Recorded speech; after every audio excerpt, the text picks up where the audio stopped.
Basically, my story begins in first year university. I had a year where I think a lot of problems happened to me. My parents separated that year.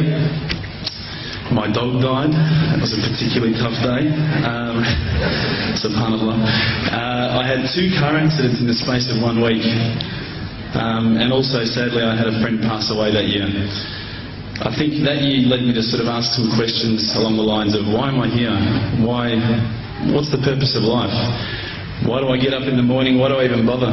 Why don't I just sit on the couch, watch TV, Jerry Springer, whatever? And I think I started to ask questions about, the purpose of life, and that led me to start to do a bit of a holy quest. Naturally, as an Aussie, the first thing I did was investigate Christianity. I had a few Christian friends, and I remember going to a church camp. It was one of the funniest camps I've ever been to in my life. Everybody was singing. I didn't know what the words were. I didn't know what they were saying. It sounded great. They had beautiful voices, but it just seemed really strange. And everybody was telling me how much God loved me, and I was thinking, God loves me? My dog died. Subhanallah. So I kept on investigating Christianity, and I went to a whole lot of, different aspects of Christianity. So we're talking about Catholicism, we're talking about Anglican, Baptist, priests, pastors. And every time I'd go there and ask questions, I'd find that they wouldn't pick up the Bible and start to say, oh, this is the answer, my dear brother. They would just start answering me. They would just answer from their own opinions. And I started to realise that there was a lot of interpretations of Christianity, and a lot of people had their own interpretations, and one priest from one church was believing one particular aspect of Christianity whilst another was proclaiming another. So I started to think to myself, the Bible is one text, but there seems to be so many different interpretations, and it was confusing. At the time, while I was in first year university, I was also working in a service station, one of my part-time jobs. And one of my colleagues was a Hindu, was an Indian Hindu, and we'd regularly change shift. And at that time, I was very inquisitive, and I'd say to him, dude, what's the deal with the elephant head guy? What's the deal with that? Why has that guy got an elephant head? And he's going, oh, that's Ganesha, this. I said, but couldn't you have chosen like a lion's head or something a bit better? We'd have, these really deep theological debates while people were buying petrol. And I'd be saying, yeah, but why, bro, $5 of gas? Thanks, mate. Yeah, no problems. And again, I found that was very hard to stomach. So I sort of investigated a little bit further. I had a good friend of mine was a Mormon, and I found that this religion actually appealed to me the most out of all of the Christian religions, the Church of Latter-day Saints. They were quite strict. They don't drink alcohol.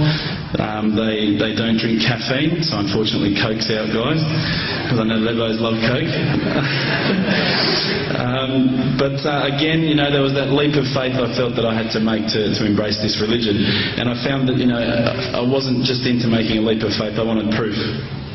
I also investigated Judaism, would you believe? And my original name before Abu Bakr is Reuben. So if you've probably seen all the movies, you've seen Reubenstein. At the end, they probably thought I was Jewish, so they thought, oh, this guy's, one of us. But again, I just didn't find what I was looking for. Lastly, I probably looked into Buddhism, and I found that this was probably the religion that I was going to choose. I thought, look, this is great. There's so much, people at peace here. They seem to be really switched on, and they seem to be living one with the world, and that's what really appealed to me. But the more and more I looked into it, I guess I realised that it wasn't a religion of God. It was just a nice way to live. One of my friends, one of my close friends, who's a Christian, would you believe, said, tell me the religions that you've investigated. So I went through them. I said, Judaism, Christianity, Catholicism, Buddhism, Hinduism, He goes, what about Islam? Islam? They're terrorists. I'm not going to investigate that religion. They're crazy. Why would I even look at that religion? But lo and behold, I found myself walking into a mosque one day. This was my eternal quest. So I walked straight in, shoes on, straight across the prayer rug. There was a brother praying. I walked straight in front of him. As he went to go into sujood, I almost stepped on his head. Subhanallah, I didn't have any clue what I was doing. I looked over and I saw this brother. You probably know this guy. This is Abu Hamza. He's come here and he's lectured a few times. SubhanAllah, I call him Abu Da'an because he's got a very large beard, mashallah. He came walking out towards me and I thought, today I'm about to die. This is the last day of my life. I'm a dead man. I'm a white boy in Lebland. What am I going to do here? I'm dead. He came walking across as though he just walked out of the Sahara Desert. Big abaya, big beard. But subhanAllah, the first words he said were, "G'day mate, how you going?" If only he had the can of VB, it would have been perfect.